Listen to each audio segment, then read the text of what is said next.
Et bonjour à tous, on espère que vous allez bien. Bienvenue sur ce nouveau live. Donc aujourd'hui on est avec Maël. Coucou Maël. Comment tu vas? Quel le petit vin. Ça va super, et toi? Ça va. Bon, dis-nous un petit peu plus sur le programme. Et bien tout simplement on va commencer par une petite interview présentée par Justine qui va interviewer Cerise qui est en design, en prépa design, et Kaola qui est avec nous en AV1. Ensuite on va enchaîner par une petite Stanley rubrique présentée par Mathis. Voilà. Apparemment. On a hâte. Voilà. Ensuite on va enchaîner par une actualité positive qui sera présentée par Marie.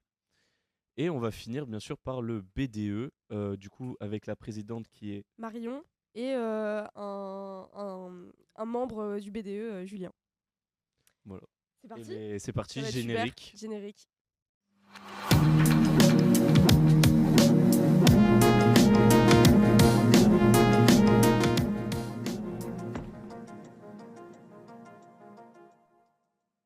Pourquoi personne nous dit? Et bonjour tout le monde. Bonjour, coucou les filles. Salut. Ça va? Ça va et vous? Ça va super. Tranquille.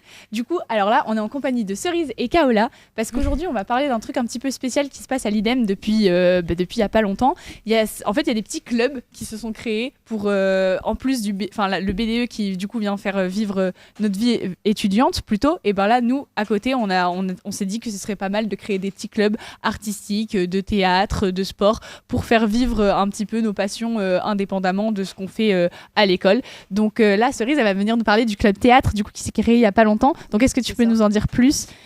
Du coup le club théâtre c'était du coup mon initiative et celle de Damien Lassalle et c'était principalement pour faire un peu d'activité artistique tout en restant dans le cadre de l'école. Ok, trop cool. Et du coup, Kao, est-ce que tu peux nous parler du coup de toi donc, je sais que tu fais partie du club théâtre aussi. Est-ce que pourquoi t'as choisi de le faire finalement, toi? Moi, le club théâtre, c'est un moyen de m'évader.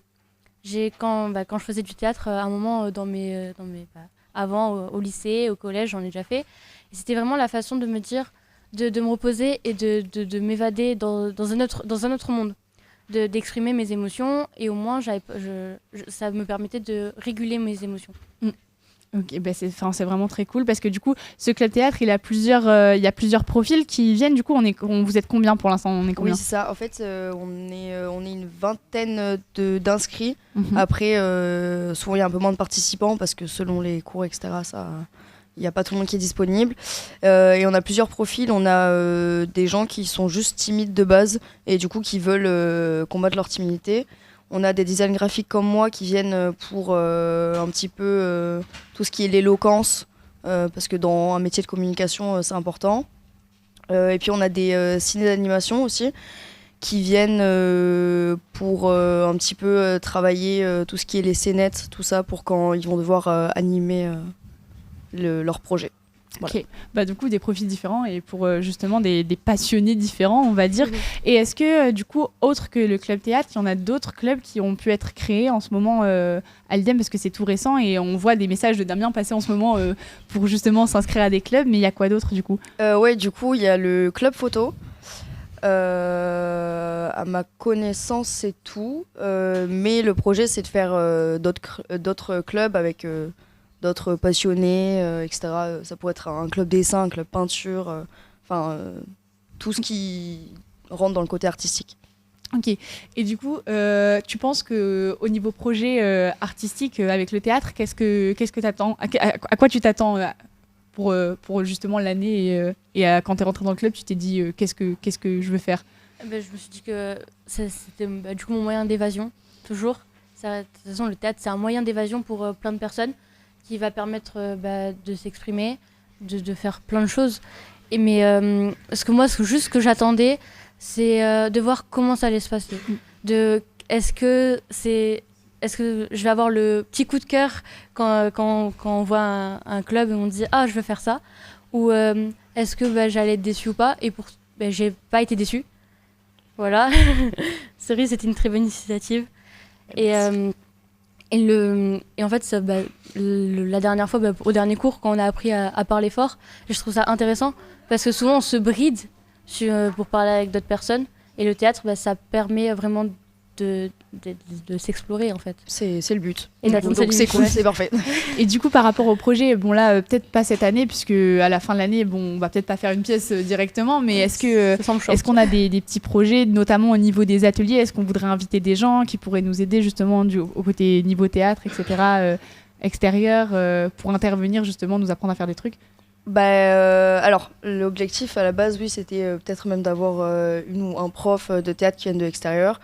J'ai cru comprendre que l'administration n'était pas hyper chaud, donc ce serait vraiment dans le cadre de l'école. Mais après, niveau projet, du coup, comme tu as dit, pas possible de faire un spectacle à la fin d'année, ce serait trop soudain. Enfin voilà. Mais pour l'année prochaine, fin d'année, pourquoi pas organiser une petite représentation. Et l'avantage, c'est qu'on est une école artistique, donc on peut soi-même fabriquer les décors. Voilà, on peut même coopérer avec les audiovisuels et les sons pour tout ce qui est la musique. Voilà quoi. Ok, franchement, merci beaucoup, merci les filles d'être venues en parler beaucoup. et surtout allez voir les Cano Teams parce qu'il y a d'autres clubs qui vont se créer et c'est important et si vous êtes passionnés, on vous attend, voilà finalement. Merci beaucoup. Merci. Et puis nous, du coup, on part avec la cette année rubrique générique.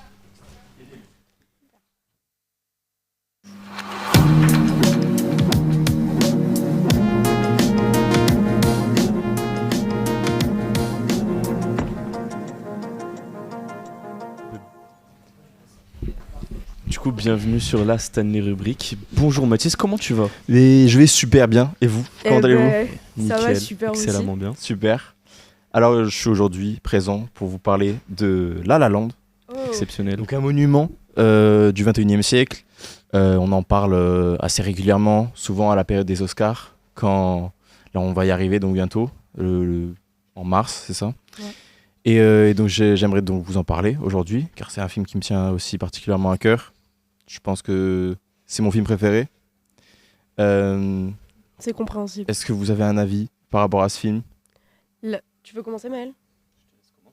La La Land, pour moi, c'est un de mes plus gros coups de cœur aussi, littéralement. Enfin, les films de Damien Chazelle en général, je pense que t'en parleras, incroyable ce réalisateur. Et La La Land, je pense que c'est mon gros top de tous les films confondus. Donc, non, c'est vraiment un gros film. Et toi, Maël? Moi, je suis pas du même avis. Moi, je suis. Tu l'as vu? Bien sûr. On m'a broché dessus là depuis le début de l'année. Ouais, je comprends. Obligé de le voir. Non, un film vraiment sympa.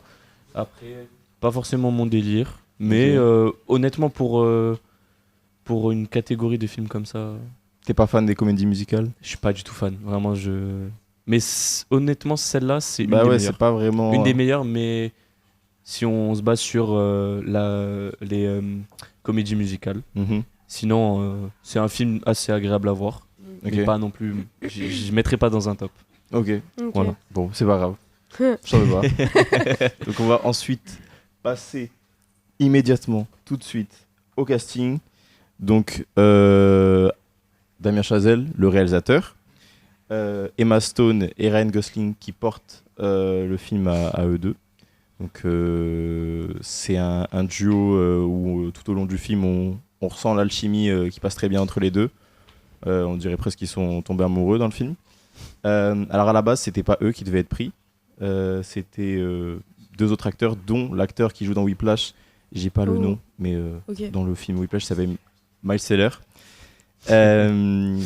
Et la femme, je sais plus, mais en gros, la production a mis du temps à se lancer pour le film. Donc Damien Chazelle, c'est un réalisateur qui est fan de jazz, qui est fan de comédie musicale. Et donc il a écrit le script de La La Land avant celui de Whiplash. Sauf que quand il a proposé le script, c'était trop ambitieux, trop risqué. Les comédies musicales, c'est plus à la mode dans les années 2010. Donc ils lui ont refusé, il n'était pas sûr. Il a donc décidé de faire un court-métrage. Donc à la base, Whiplash, c'était un court-métrage.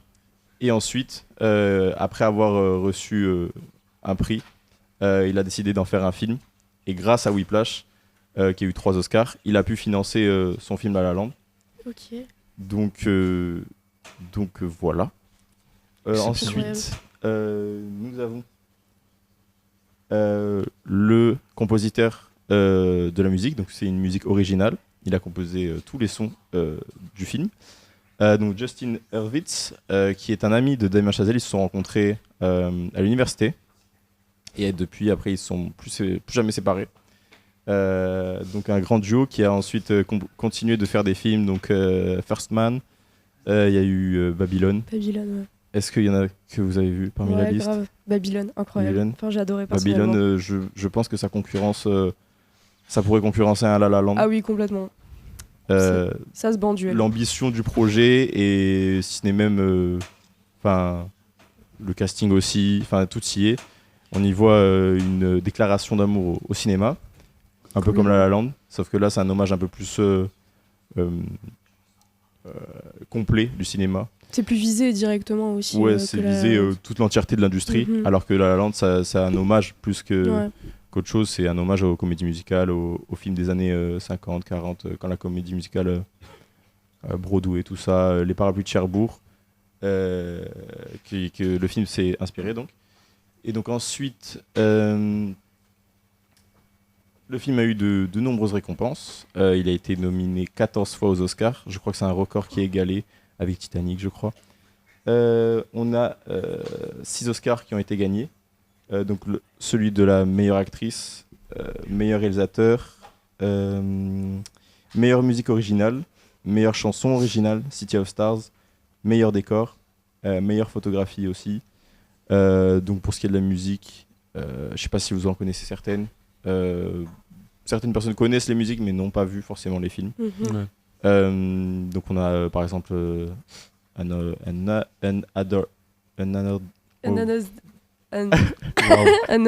Day of Sun.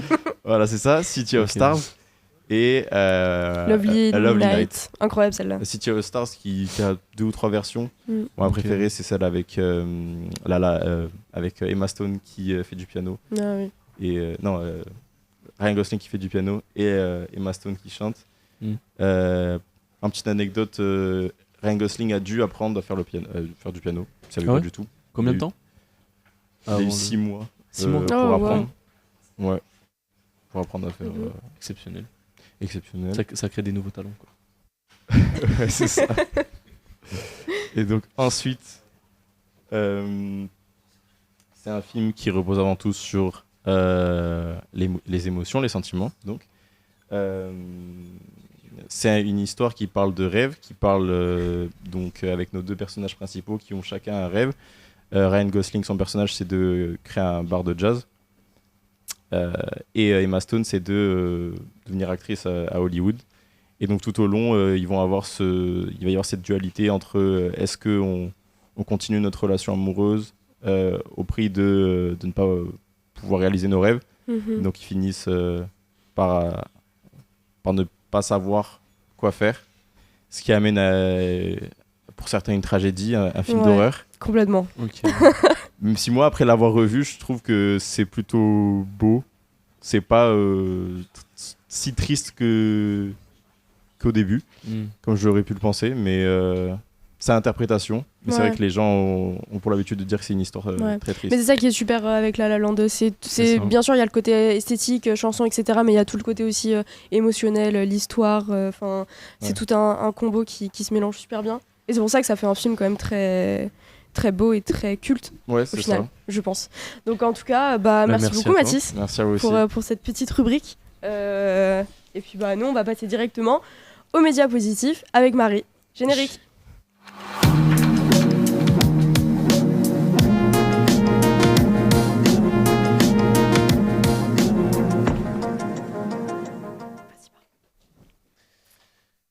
Bienvenue sur ce média Oula, j'ai perdu mes mots, pardon, excusez-moi.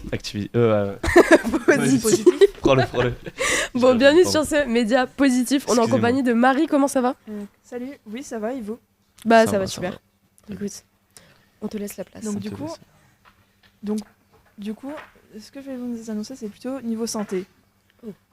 Déjà, vous savez combien de nouveaux cas de cancer sont diagnostiqués dans le monde chaque année? 20 millions. Okay. Et l'un des plus mortels, des plus dangereux, dont on a du mal à détecter au début, le pancréas. Et il y a ce scientifique espagnol de renom international, Mariano Barbacia, c'est lui, il est spécialisé en oncologie, c'est-à-dire la recherche du cancer pour le pancréas. Il a d'ailleurs découvert le RSHRAS, qui est l'un des premiers octogènes, donc un des gènes en lié à la molécule du cancer. Et d'ailleurs, en 2020, il a reçu la médaille Deschet-Gray, qui est la plus haute distinction scientifique décernée par l'Académie royale des scientifiques. Donc là, c'était un peu pour vous mettre dans le contexte. Dans le contexte, ouais. Donc lui et son équipe, ils ont franchi une étape décisive dans la lutte du cancer contre le cancer du pancréas. Donc du coup, lui et son équipe, ils ont combiné 3 médicaments afin de tuer la tumeur, de bloquer à 3 niveaux différents la tumeur par rapport avec un gène impliqué. Donc, et en faisant ces tests sur des souris de laboratoire, et la tumeur a non seulement disparu, mais cette rémission s'est maintenue durablement, sans effet secondaire, observé qui continue dans un véritable succès pancréatique. Donc du coup, Et c'est ça. tu sais ce qu'il a au visage? Pardon, peut-être que tu l'as dit, j'ai pas suivi. Tu sais ce qu'il a au visage? C'est juste une brûlure ou... Honnêtement, j'ai vu différentes choses. Certains disent que c'est une brûlure, d'autres une tache de naissance. Moi-même, je ne suis pas trop sûre. Mais bon, je pense que le plus important, c'est quand même ce qu'il a accompli. Grâce à lui, des millions de personnes vont être sauvées. Moi, c'est juste, ça m'intriguait, c'est tout. Oui. Et tu parlais de... Attends, c'était... pardon, un peu long. Le cancer... oui, plus précisément le pancréas. Après ça, non, il n'y a que le pancréas, il me semble. C'est pas le cancer, mais peut-être un remède. Je sais plus, tu as parlé de... oui, mot. J'ai oublié le mot. Le mot qui définit la recherche du cancer. C'est ça. Attends, je l'ai. Oncologie. Ah, ok.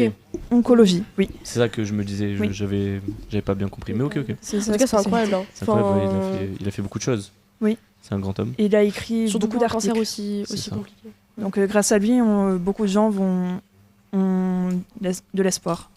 Mais c'est magnifique. Guérir. Et c'est ce qu'il faut. De cette maladie, en tout cas, c'est génial. Et est-ce qu'il a été atteint, lui? Parce que souvent, il y a pas mal de chercheurs qui sont atteints de la maladie et que justement, pour... il me semble que tu l'as dit, non? Ouais, mais je suis pas sûr. Je crois que tu l'as dit. Il a été atteint du cancer ou non. Non. Non, je n'ai rien trouvé là-dessus. Ok. Non, c'est exceptionnel. Oui. Mais franchement, merci beaucoup en tout cas pour cette nouvelle. Merci à toi, Marie. Et merci à vous. Nous, on va passer à la petite interview avec le BDE. Et c'est parti, générique. Tu me voles tout.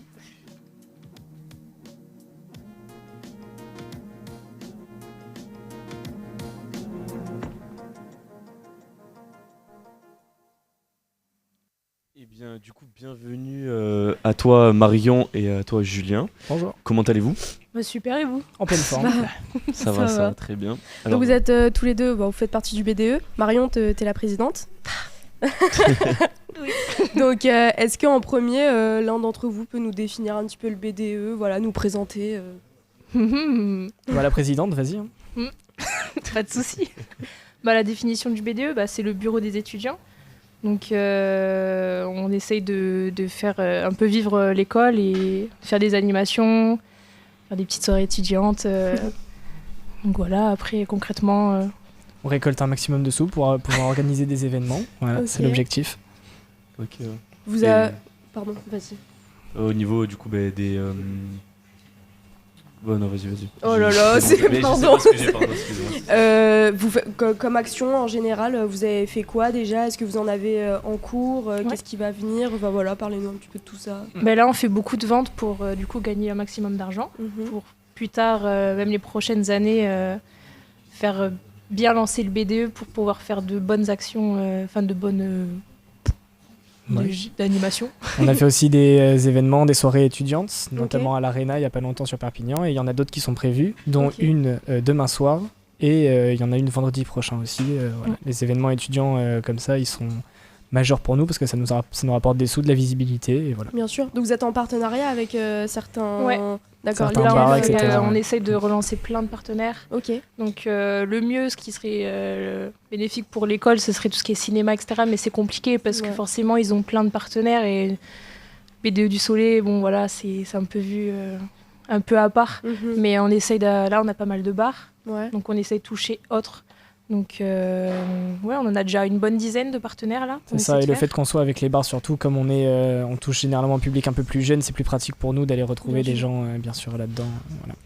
Voilà. Et est-ce que vous avez des projets hors soirée étudiante ou n'importe, on va dire un peu gros projets? Ouais, ben moi j'aimerais bien que l'année prochaine on puisse lancer tout ce qui est sport. Ils avaient déjà lancé le futsal, donc des partenaires, mais faire un peu plus pour tous les goûts, que ce soit adapté à plusieurs personnes.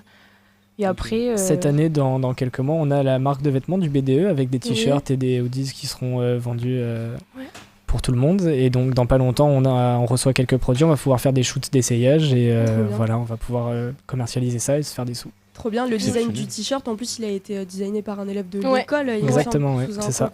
C'est ça, une CFA. Ouais. Ok, donc ça c'est cool. C'est exceptionnel ça. Trop bien, trop bien. Ça fait que du coup on fait travailler les sections et en même temps on prend des sous, on arrive à du coup faire un peu de bruit aussi avec le t-shirt, si les élèves ils en portent, etc. Ça fait un peu de visibilité pour le BDE, donc c'est toujours pratique.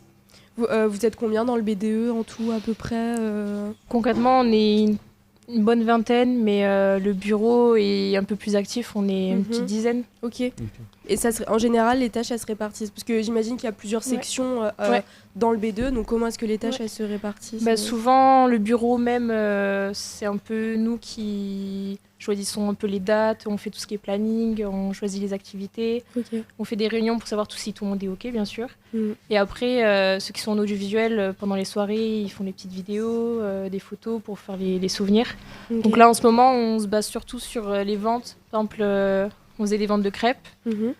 Et là, on essaye de remonter un petit peu plus, ramener la machine, comme on a fait, c'était quand? La journée porte ouverte. Aux journées portes ouvertes, etc. Et ça avait bien marché, on avait tout vendu. Ouais, c'est d'avoir un budget un peu plus haut à chaque fois. Ouais, c'est ça, et on monte un peu plus et on essaie de faire mieux à chaque fois. Donc c'est vrai que c'est un peu compliqué. Oui, parce que concrètement, la B2 est séparée de l'IDEM quand même. Oui, enfin, c'est une association vraiment à part. Donc forcément, on travaille avec eux, mais c'est totalement... Oui.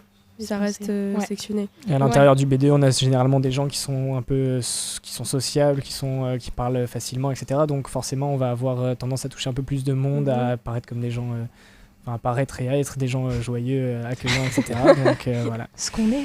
C'est ça. Et au niveau des réunions, un peu comment ça se passe? Est-ce que vous organisez? Est-ce que vous avez du temps pour les réunions justement? En ce moment, on en fait moins, mais en général, ce qu'on fait, c'est entre midi et 2, on se donne une salle, on trouve une salle au hasard là dans l'école. Et donc on fait un point, ça souvent avec le bureau, on fait un PDF et on le montre aux autres et on voit ce qui plaît, ce qui plaît pas, ce qui est possible.